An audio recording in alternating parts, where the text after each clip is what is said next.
Well, students, in 8th standard, we had used these tools to do the jobs. Now that you're in 9th, let's go through them once again and get familiar with the tools. Let us start with the marking and measuring tools. Steel ruler, tri-square, marking gauge. Out of the cutting tools, we start with a saw,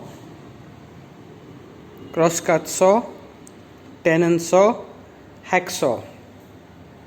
Then we have the chisels, firmer chisel, mortise chisel, wooden mallet, claw hammer,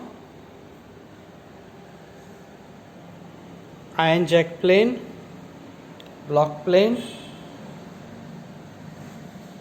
pincer,